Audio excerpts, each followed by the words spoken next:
All right. So hello to all of you on the live stream and all of you who are in the meeting here with us. Thank you for joining us. These Thursday evening Zoom meetups are the public-facing part of the vidwheel Creator Network.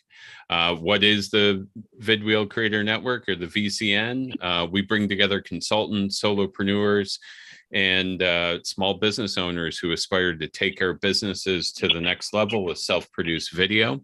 We come together in order to master our gear, learn and develop the skills necessary to make powerful video content, and look awesome on camera so we can sustain and grow our businesses, reach a wider audience of clients and partners who need to hear our message, and develop the flexibility in our businesses to thrive in a turbulent world. So if you find this type of content intriguing, and Ryan's info is in the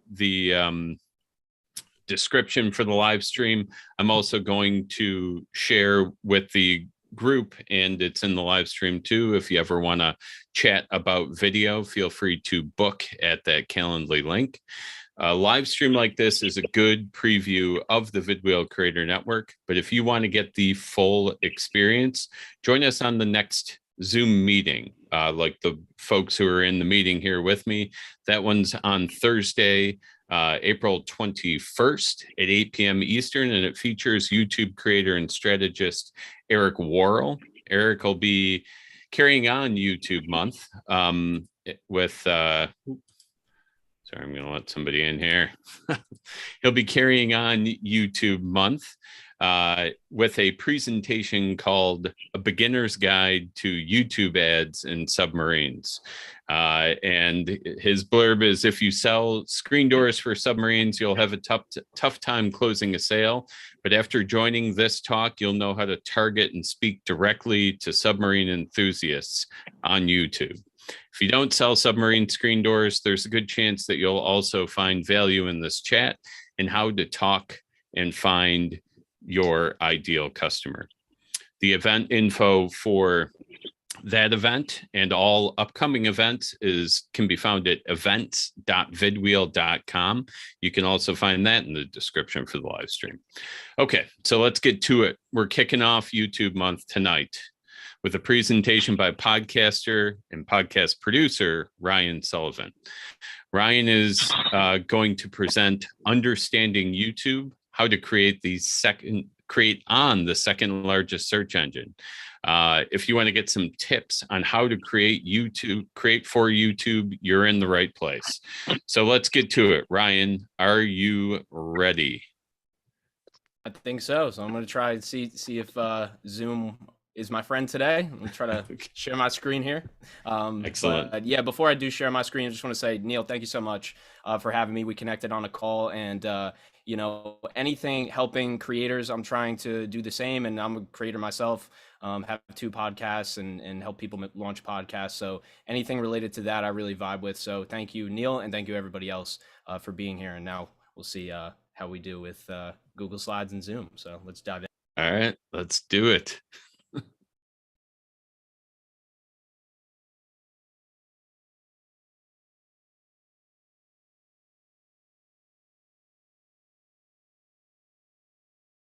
All right, there we go. We got it.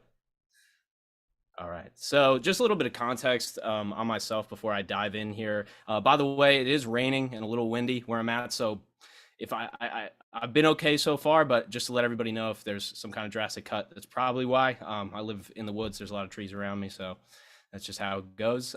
But yeah, so a little bit of context. I help people launch podcasts, really all-encompassing approach, taking people from their idea all the way up to launch, audio and video production. But today it's not really relevant for this presentation because we're going to zoom in a little bit. YouTube is definitely a big part of podcasting, and it's became a much larger part in the last few years. But today we're really going to dive into the specifics of just YouTube itself. And really my goal here is to just basically explain how it works. Like, how do videos get seen? So how can your videos get in front of people, right? Like, basically, taking it back to the basics, and YouTube changes a lot. So just try to have the most relevant information here today. So today we're not talking about podcasts. We're talking about YouTube specifically, YouTube principles, so to say, in terms of getting your videos in front of people. Before we dive into that, though, I just want to give you a little bit of my background on YouTube. If you don't mind, I'm going to take about 10 seconds to embarrass myself here. So this is my first ever YouTube video, and I just had to do it, so I won't take long, but here you go.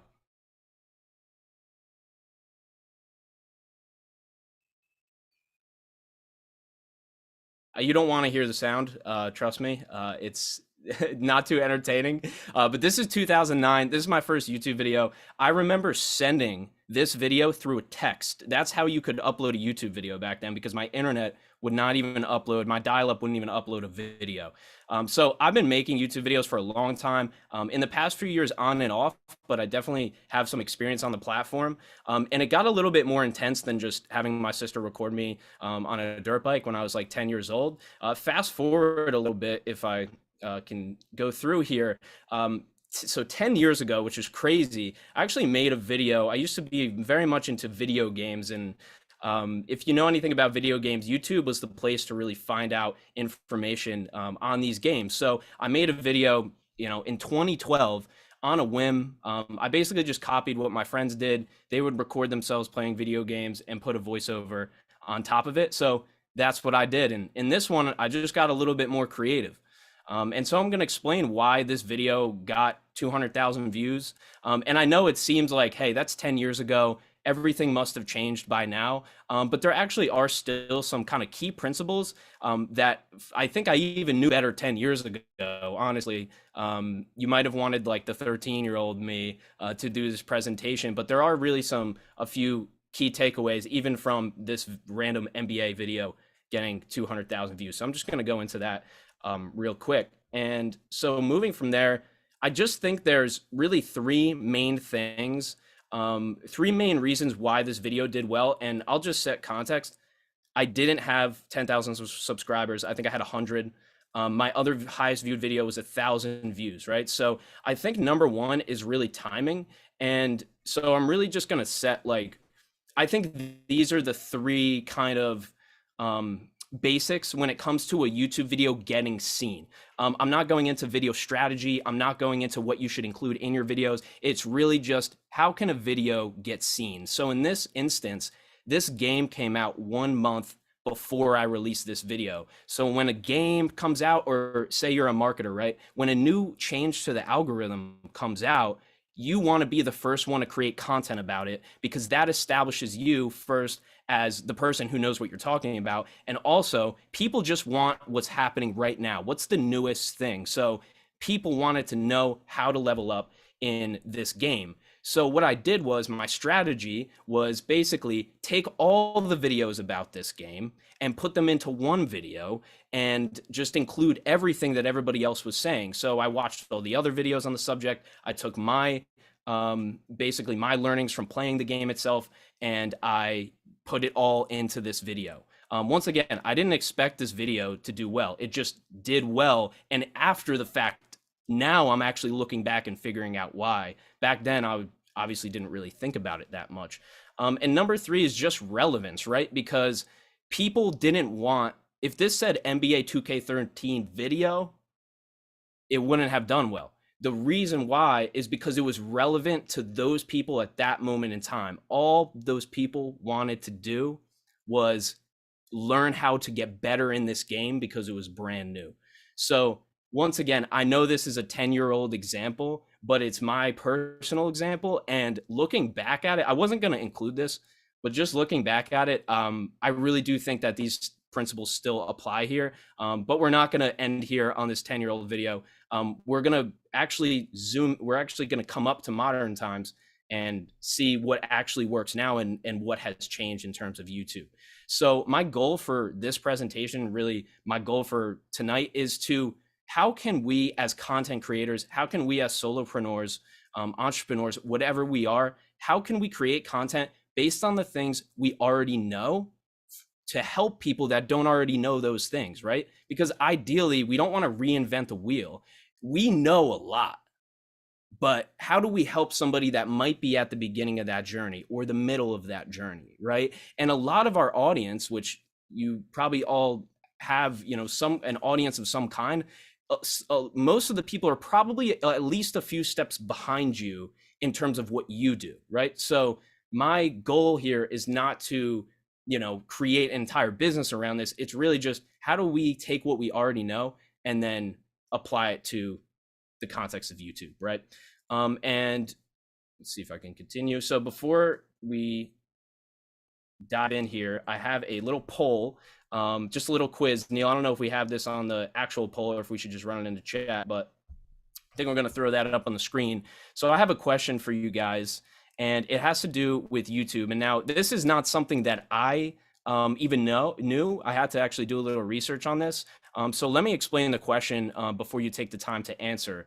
So here's the question. So it's a yes or no. YouTube ranks videos based primarily on their views. So what that would mean is, if you searched how to make a YouTube video, the videos with more views would appear at the top of the search results, and the videos with less views would appear lower in the search results. So once again, YouTube ranks videos primarily on their view count when it comes to search results. So that's the question we have today. I'll give you guys a minute to answer, and then we'll see where everybody's at. And I'm sorry, I'm from New Jersey, and I probably talked too fast this whole time, so. All right, we've got 12 in, Ryan, and I can't vote, but you probably could vote if you want to vote on your own poll. So okay, we got a couple of folks who, oh, there's 13. That's 14. All right. I'm excited to see this. I think that's everybody. I feel like mostly everybody's smart and they're gonna know. But so right, cool. You cannot see the results, right? Am I the only one who can see the results? I think you should be able to, from my Zoom production days, you should be able to present the results. All right, let's see if we can.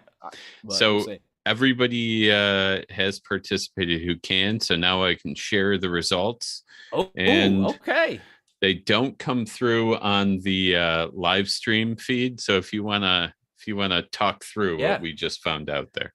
Sure thing. So the question, so YouTube ranks videos primarily based on their view count. We have 64% yes and 36% no.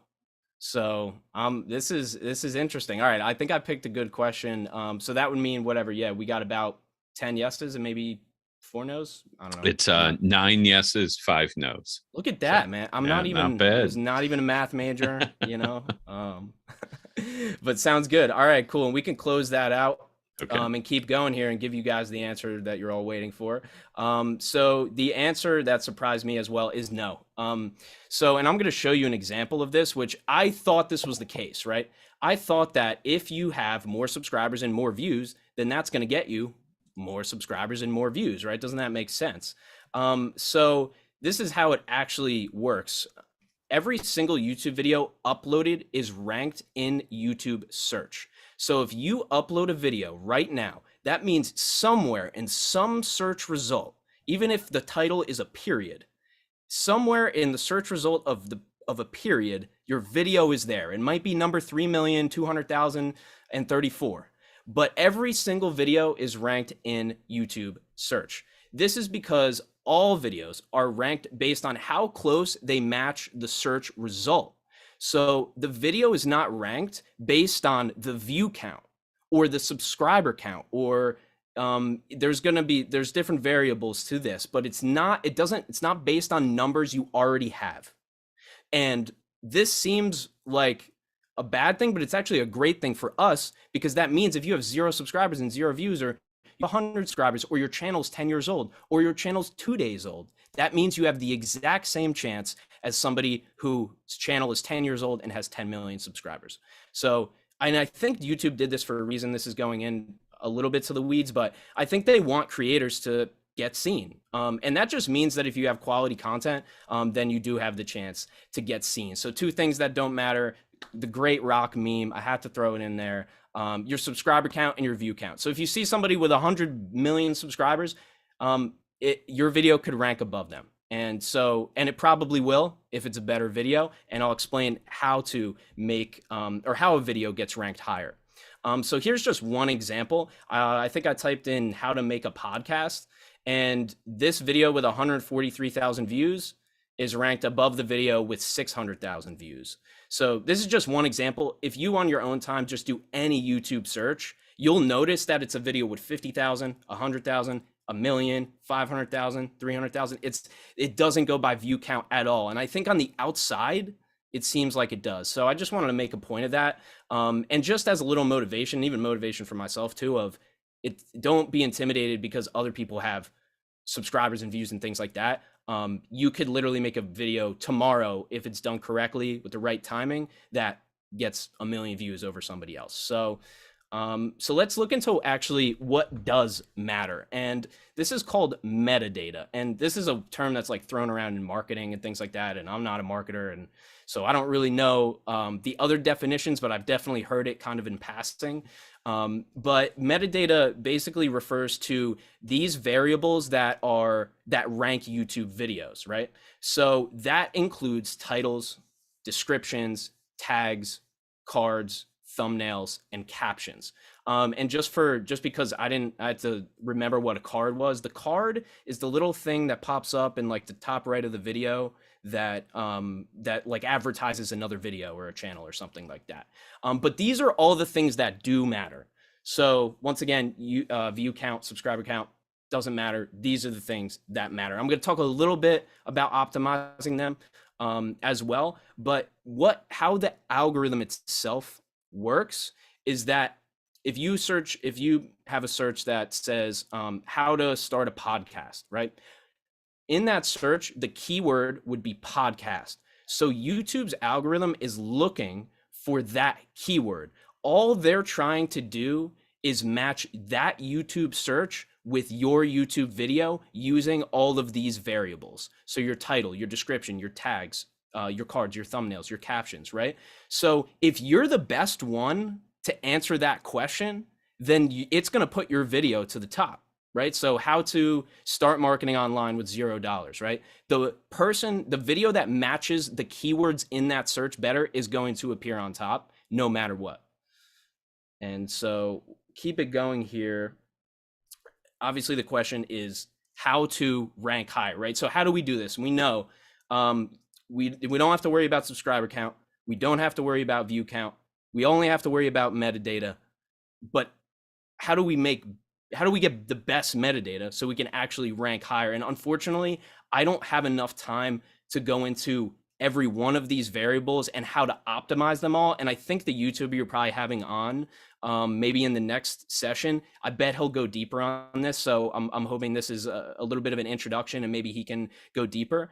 But these are really like the 3 things that you can do kind of at a high level. And then basically you can just YouTube, not to be ironic, but you can literally just YouTube the rest of how to like do these, right, in reality. So number 1 is strategically choosing your keywords. Once again, if you YouTube how to choose my keywords, there's so many videos on the topic. There's great videos on the topic for sure. And so to choose the right keywords, you have to strike, I'll go into this one just a little bit because it is the most important. You have to strike a balance between the popularity of your keyword and the quantity of your search results. So let me translate that. Basically, if you have a search, you have something that's how to make a podcast. Just I keep using this example because this is my life. So how to make a podcast, imagine it has 1 million results, right? If you rank on the top of that search, obviously you're going to get a lot of views, right? Because people are searching that. It has a high search volume. But anything with a high search volume is going to take a lot of effort and time to rank higher in that, right? So there's going to be more competition the higher the volume is. So what you want to do is find the balance where it might not be how to make a podcast. It might be how to make a podcast for a B2B SaaS company, right? And with that one, there might only be 5,000 results. So it's much easier for your video to rise to the top of something that has a 5,000 search volume rather than something that has 1 million search volume. So this is as far in depth as I can go on the keywords, but really what you're trying to do is you're trying to strike a balance between, you know, ranking in something that's getting traction and also not having 1 million other videos as your competition. So I'm going to continue on the list, but that was just a couple minutes on keywords there because I think that's the most important part. Number 2, adding proper textual metadata. So let me translate that. Titles and descriptions, making sure those keywords that you strategically chose because you did your keyword research, those titles and descriptions now are optimized for the metadata, right? So they have those keywords in the titles and the descriptions. And once again, there's a more detailed way to actually do this, but this is the higher level view. Number 3, I do have an example of this as well. Have an appealing thumbnail. I'm going to show you a couple thumbnails. I don't have enough time to go deep on how to make a great one. And honestly, I'm not a graphic designer, so probably not my specialty. I can use Canva a little bit, but that's the extent. And but having an appealing thumbnail is going to show people, is going to make people want to click on your video, right? That's pretty obvious. And number 4 is called audience retention. And I will just say like 2 things on this. What that means is that it's the amount of time somebody watches your video, just plain and simple, basically. And that forms a percentage and a number that every single one of your videos that gets uploaded has, and you can access that in your analytics. So once again, that's a deep dive. That's an avenue that you can go down if you do your search, and you can find out how to optimize that as well. But these are the 4 main things that get videos in front of people. And so most of the videos that you see that have hundreds of thousands, 500,000 million views, every one of these is optimized, right? And these people, they treat it like a job. I mean, YouTubers, there's hundreds, I don't know if there's millions, maybe there's millions. There's hundreds of thousands that definitely do this for a living, right? So every day they're in there optimizing the keywords, right? And optimizing their thumbnails and doing all of this. But after everything that I went through, I found that these 4 things were really the main core 4 things that you need to get in front of new people in a search result. So these are 2 thumbnails that I randomly picked out. I'm not going to do a poll or a quiz on this one. I think you can guess which one ranked higher. I think. So it's just, I mean, I think it's just obvious. On the left, listen, it's clear. I know what I'm getting into. I want to rank number 1 on Google. Okay, this is my guy. He's smiling. This guy on the right, what's happening? Where are you? Like, I don't know what's going on, you know? So once again, and this is a little thing that you can do. Like if this guy on the right was smiling and then just maybe put the word Google, he might have been ranked, 50 places higher. So a lot of times it really is those little things. And just for context, the one on the left was ranked number 1. I think I typed in how to rank on Google, and the one on the right was ranked, I think 76 or something like that, just for context there. So I know that was a little fast. I know that might've been a lot. I've never actually really done a presentation like this before, so I really appreciate you bearing with me, and I hope that was some great information. I'm used to talking off the cuff on podcasts and things like that, so it's a little bit out of my comfort zone. I appreciate it. But at the end of the day, there's an 8-year-old making a lot of money on YouTube. And you can get a piece of the pie. You can rank above this 11-year-old person or whatever who figured out the algorithm. All you have to do is figure it out too. So Neil, thank you so much for having me. Everybody, thank you for listening and watching today. Everybody in the live stream as well. And I hope that was informative on how to get started to rank on YouTube. Yeah, very well done. Thank you, Ryan, very much. And we already have questions coming in. So if you're ready, I will start bringing them up here. So we've got a question here. Let's see. My chat's getting out of control here. Do tags matter? Do you have any thoughts on tags? In my research, when I made that NBA 2K13 video, tags were literally everything. I think that's the big reason why. Last year, tags still mattered a lot, and what people were doing, they were kind of gaming the system with tags, and they would put all the keywords in the tags, and that would shoot them up to the top. Kind of almost arbitrarily, like they were kind of gaming it. And so now YouTube is telling us that tags matter maybe like 1 to 2% in the entirety of it. So it matters to the extent that, like, you should do it. You should put your keywords in there. But now they're basically framing it as if a word's commonly spelled wrong, you put the incorrect spelling in there. So if they search that, it comes up. So to answer the question, no, they're not as important as they used to be. Really want to focus on those descriptions, the titles, and the thumbnails, at least from what I know. And that was Kevin who put that out. And thanks, Kevin. You two should talk, because Kevin's doing some gaming type videos. And yeah. Oh, that sounds good to me. All right, Kevin. There's definitely something to chat about there. And then, yeah, Carrie shared her YouTube channel in the chat. If you want to do that, feel free. You can share your YouTube channels. You can share whatever other contact info you might want. If you want people to kind of reach out. Patrick Ward did as well. So thank you for that. And and Olivia did too. So yeah, show some support. Can I plug myself? Some of these. Yeah. Ryan will get in there. There's mine too. That's my new one. That's a little baby. We got 12 subscribers on that. That's a little baby. We're growing it. Just getting started. Nothing started wrong with that. So, and then we've got Laura Lynn is asking, how do you find keywords? Do you have a preferable way to kind of research keywords to be used in your videos? Yeah, so I think I don't know a ton about it, but what I've found is that it's kind of like with anything, like so what you're trying to do is basically you have to use like keyword finders kind of, and that are external from YouTube, and they give you the amount of search volume on that keyword. And so the paid ones are better. The free ones are a little bit more general. So I don't have one that I recommend. I've never used one, but I would just do the honorable YouTube search on that one.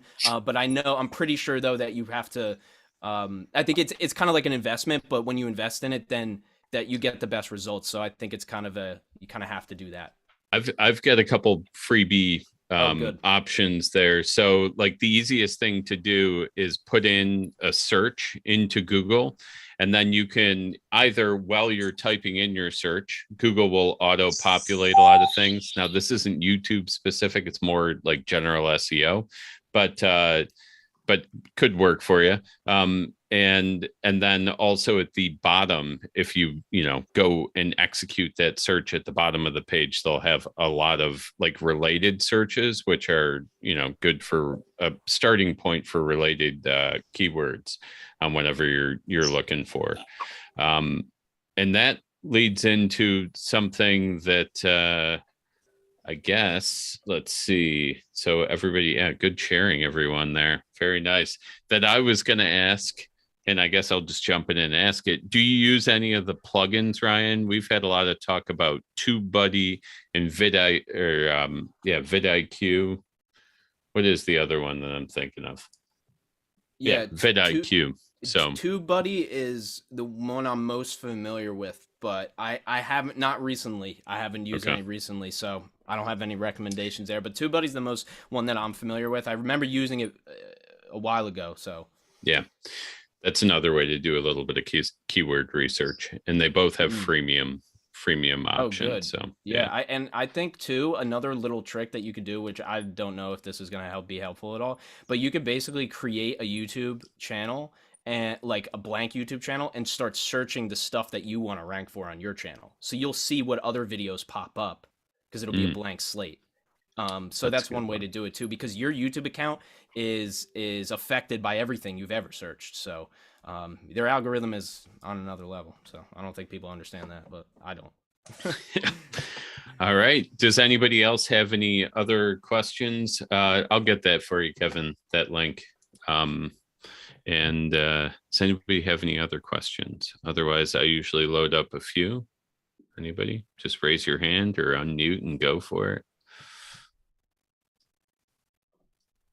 No? All right. Neil, I was just curious. Here we go. Kevin's got it.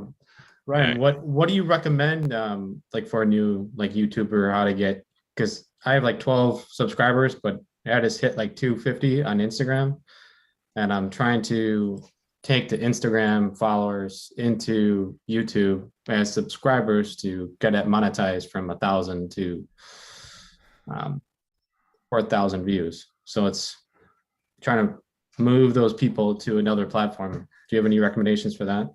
Yeah, I think the way I look at it, and I've done this for years, like going on, just taking my Instagram audience and trying to push the YouTube on them. And I think that it's just a different mindset in terms of when you're scrolling on Instagram. You're just not really, you're not down to like turn your phone wide and now you got to watch something. So you're used to that kind of quick hit. And I think that the best thing you can do in that case is, number one, like encourage them to subscribe on the YouTube. If they're not habitual YouTube users, it's then they're not really, they're really an Instagram audience for you. But you want to get the ones who are habitual users to subscribe to you there. And I think I'm literally in the same position. Like, I'm gonna start taking these and start doing the keyword stuff, because I think the best way to do it is almost to build them simultaneously. And because you could get a lot more reach and draw because people are already on YouTube. It's always been a struggle for me to bring them to the other platforms. So I hope that adds a little bit of color to that. Is there any difference between Twitch and bringing them to YouTube, or? Oh yeah, I mean that's an interesting one. I think those are pretty symbiotic. I would say. I mean, they both, you can both stream live. I mean, they're both long form. So I'd say those would be much more of an overlap, because when you open up a YouTube link in Twitch, you just open another tab. You're not really on your phone for the most part, most likely. So I think that would be a much easier crossover. Yeah, I wanted to jump in. I made a comment there, but Ed Milet had mentioned on one of his, I think it might have even been a video, that he was advised that he will not be able to take his listeners, his podcast listeners, to YouTube, that he literally has to start over. Huh. I love Ed Milet. I just thought I'd throw that in there. If I recall correctly, and it's possible my brain is still post-COVID, so I could have had the platforms mixed up, but I'm pretty sure that's what he was advised. So, because I was kind of surprised in a way, because he's so well known, but he just, it's like you have to, I mean, I imagine he gets a little push from it, but you just got to start again, I guess. I think different habits. To put in my cents on that, that's exactly what it is. It's different habits, and people consume things in different ways, which is very much the reason I always tell people, if you're making a podcast and can record it, you might as well put it on both platforms, because you have different audiences, right? People are living in different places. So, it's kind of human nature in a way too. One of the examples that I can use to demonstrate that is that I used to run an improv comedy troupe, and we actually had a theater that was in a like a banquet facility that had like 4 or 5 different huge banquet rooms and a bar and a restaurant. And ours was a separate theater, but we would never get anything significant, if any, overflow from an event that was going on. People who were in the bar watching sports, people that were having dinner would not come after dinner. If they were drinking, if they were on a date, they would not come in. The only people, generally like 98%, who would come were people who came specifically for our shows. So It was just a different mindset, a different target market, really, Yeah, that's a good real world, because I've seen a similar setup, and that's how it works, right? If you came for the bar, you go to the bar. If you came for the show, you go to the show. Yeah. Well said. And that's a great question. So does anybody else have any other questions for Ryan here?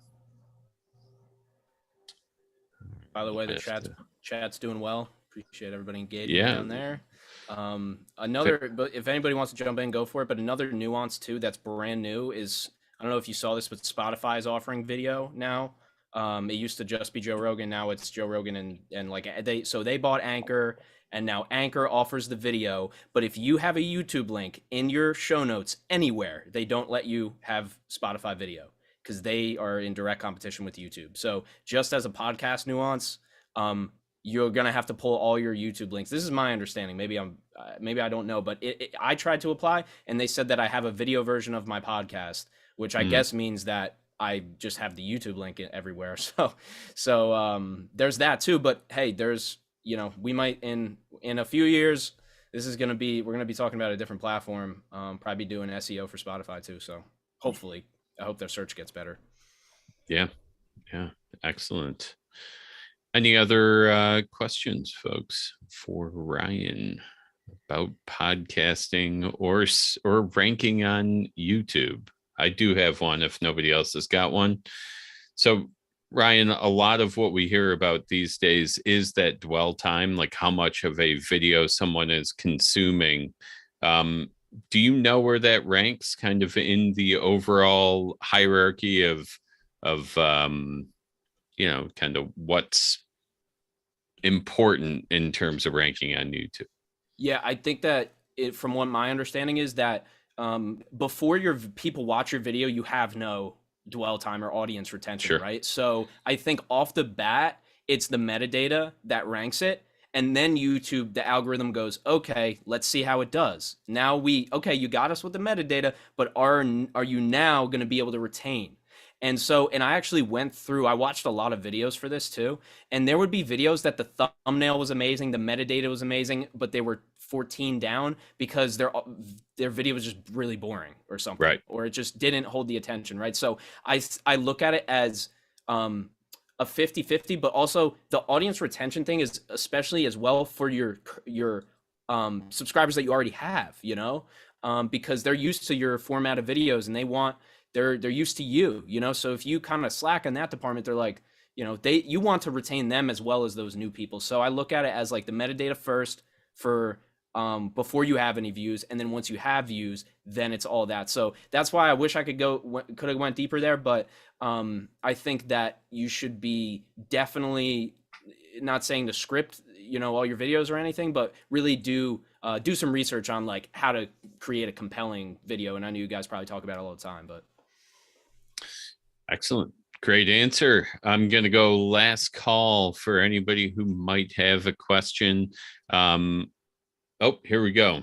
Lynn's got one. Does length of video matter? Do you have any thoughts on that for YouTube?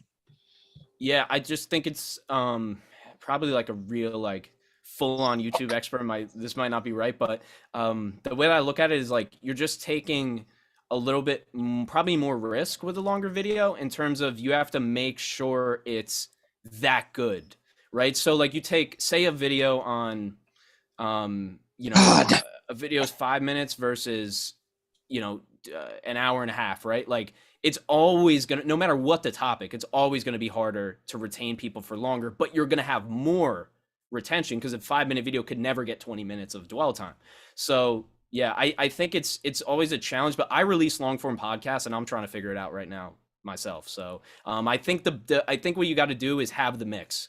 Maybe the shorter videos are a little bit easier to make, so they'll bring people to you, and then the people who are the super fans or whatever, they're down to sit through the longer one. So that it's kind of just my advice, but yeah, we often talk about it being different phases of the funnel, right? Like you're higher in the funnel. Folks who maybe don't know you as well are often not going to have the same attention span as somebody who knows you're going to come with really compelling stuff, or there's going to be an interesting nugget in there somewhere or whatever it is, right? So yeah, no, 100%. If people want to listen to you for an hour, let them, right? That's how I feel. Yeah, YouTube loves it. So yeah. All right, with that, I think I'm going to shut down the official portion of this meeting. Ryan, you're welcome to stick around for a while. We typically have a lot of people kind of stick around after we shut down the live stream and recording, and kind of keep chatting. But for all of you out there who joined us via live stream, thank you very much for coming out, and thank you to everybody who came here live to the meeting. Don't miss that next meeting. It's coming up Thursday, April 21st at 8 p.m. It'll be the same format as this one. Eric Worrell is presenting a beginner's guide to YouTube ads and submarines. That event will be published at events.vidwheel.com, and you can find that link in the description of the live stream. Future events will be there as well. So with that, have a good night and create confidently. So I am going to shut down our live stream.